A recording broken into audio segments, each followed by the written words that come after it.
തിരുവനന്തപുരം കഴക്കൂട്ടത്ത് കുടിവെള്ള പൈപ്പ് പൊട്ടി KCB transformer റോഡിലേക്ക് വീണു. പുതുതായി സ്ഥാപിച്ച pipe line water authority charge ചെയ്തതോടെ മണലിൽ സ്ഥാപിച്ചിരുന്ന ട്രാൻസ്ഫോർമർ വീഴുകയായിരുന്നു. തുടർന്ന് കഴക്കൂട്ടം മുതൽ പള്ളിപ്പുറം വരെ ഗതാഗത തടസ്സം അനുഭവപ്പെട്ടു. വിവരങ്ങൾ നൽകാൻ RB സനൂപ് തിരുവനന്തപുരത്ത് നിന്ന് ചേരുന്നുണ്ട്. സനൂപ്, എന്താണ് ഉണ്ടായത്? ഈ ഗതാഗത തടസ്സം പരിഹരിക്കാൻ കഴിഞ്ഞിട്ടുണ്ടോ?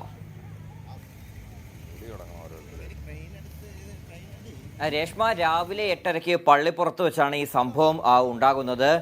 CRPF ക്യാമ്പിലേക്ക് പുതിയതായിട്ട് ഇവിടെ പൈപ്പ് ലൈനുകൾ സ്ഥാപിച്ചിരുന്നു.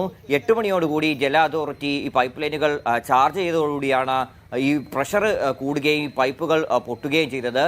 ദേശീയപാത നിർമ്മാണത്തിന് വേണ്ടി അവിടെ പണികൾ നടക്കുന്നുണ്ടായിരുന്നു. തുടർന്ന് ഇതിനടുത്ത് സ്ഥാപിച്ചിരുന്ന ഒരു ട്രാൻസ്ഫോമർ അത് നേരെ മാറ്റി പൂഴിമണ്ണിൽ അവിടെ സ്ഥാപിച്ചിരുന്നു. പക്ഷേ സ്റ്റേ വയറോ അങ്ങനെ ഒന്നും തന്നെ കൊടുത്തിരുന്നില്ല. ഈ വെള്ളം പൈപ്പ് പൊട്ടുകയും വെള്ളം ഒഴുകി ട്രാൻസ്ഫോമറിൻ്റെ ഭാഗത്തൂടെ ഒഴുകുകയായിരുന്നു. തുടർന്ന് ഈ വലിയ സ്റ്റേ ഒന്നും ഇല്ലാതെ നിന്നുകൂടെ ട്രാൻസ്ഫോമർ നേരെ ഈ ദേശീയപാത റോഡിലേക്ക് മറയുകയായിരുന്നു. ഈ ദേശീയപാത നിർമ്മാണം നടക്കുന്നതുകൊണ്ട് തന്നെ ഒരു വരിയിൽ കൂടെ മാത്രമാണ് ഈ വാഹനങ്ങൾ കടന്നു പോയിക്കൊണ്ടിരുന്നത്. പക്ഷേ ഇപ്പോൾ വലിയ ഗതാഗതക്കുരുക്ക് അവിടെ അനുഭവപ്പെടുന്നത്. 2 മണിക്കൂറായി ഇത്തരത്തിൽ ഈ ട്രാൻസ്ഫോമറുകൾ അവിടെ കിടക്കാൻ തുടങ്ങിയിട്ട്.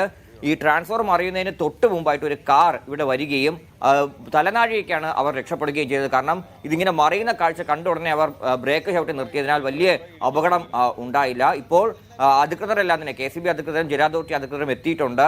ഇവിടെ നിന്ന് ഈ ട്രാൻസ്ഫോമർ എടുത്തു മാറ്റാനുള്ള നടപടികൾ ആരംഭിച്ചിട്ടുണ്ട്. ഈ വലിയ ഗതാഗത കുരുക്ക് പള്ളിപ്പുറം മുതൽ കഴക്കൂട്ടം ഭാഗം വരെ ഉണ്ടായിരുന്നു. ഇപ്പോൾ മറ്റൊരു വഴിയിൽ കൂടി ബസ്സും ലോറിയും അടക്കം മറ്റൊരു വഴിയിൽ കൂടി കടത്തിവിടുകയാണ്. രേഷ്മ. ശരി സനൂപ്.